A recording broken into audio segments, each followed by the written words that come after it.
bel et bien de ce peuple noir, le peuple couchite, le peuple qui occupe l'Éthiopie ancienne, pas l'Éthiopie préfabriquée par les colonisateurs.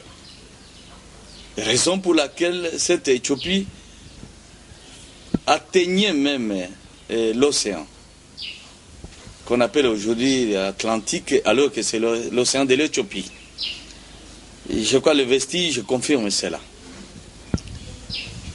Moi, je crois qu'il serait préférable de pouvoir revenir un peu en arrière et ne pas chercher à pouvoir s'impatroniser sur cette planète de force. Dieu créateur est en train de préparer les choses et selon ce qu'il avait arrêté dans ses desseins éternels. Alors, l'homme qui raisonne à sa manière voudrait aussi arranger les choses selon son bon vouloir.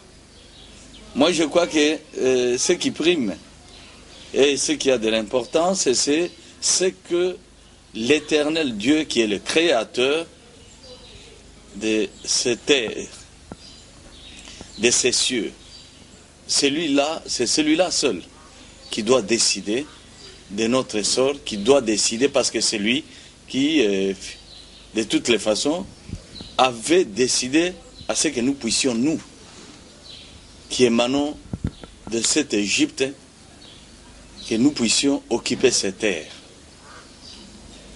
Et pas autrement. Pas comme le voudraient les hommes sur cette terre, mais comme Dieu le veut. Et il appartient à ces dieux-là de pouvoir vous revêtir, vous les Congolais, et que l'Esprit me saisisse bien, que l'Esprit puisse inspirer tout ce que j'ai dit ici, que ce Dieu-là puisse vous revêtir de sa puissance, afin de pouvoir occuper ces terres, pour que cela lui permette à pouvoir vous confier le message que vous devez véhiculer dans tout le pays. Que vous devez communiquer à tous les habitants de la terre, comme le dit l'Écriture.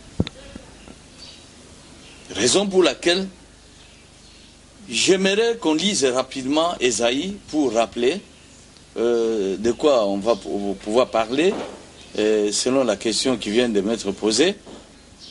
On rappelle Ésaïe 18, d'abord le verset 2 à 3.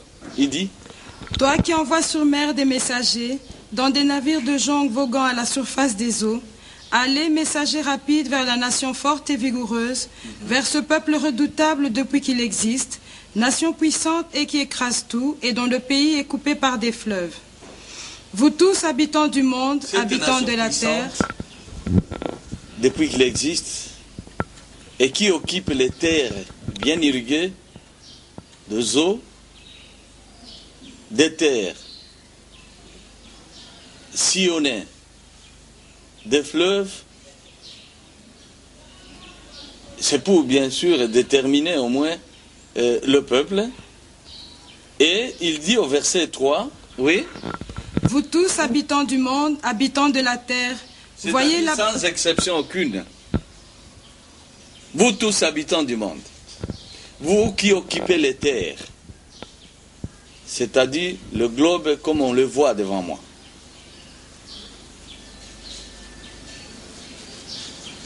C'est vous tous qui êtes invités sans exception aucune.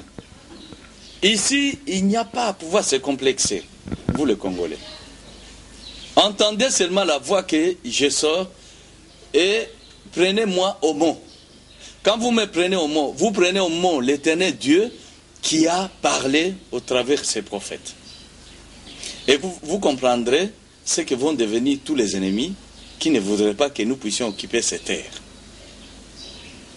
Il n'y a plus à pouvoir leur demander, on n'a pas à demander les avis. Si ces gens ne veulent pas que nous occupions ces terres, c'est une grave erreur.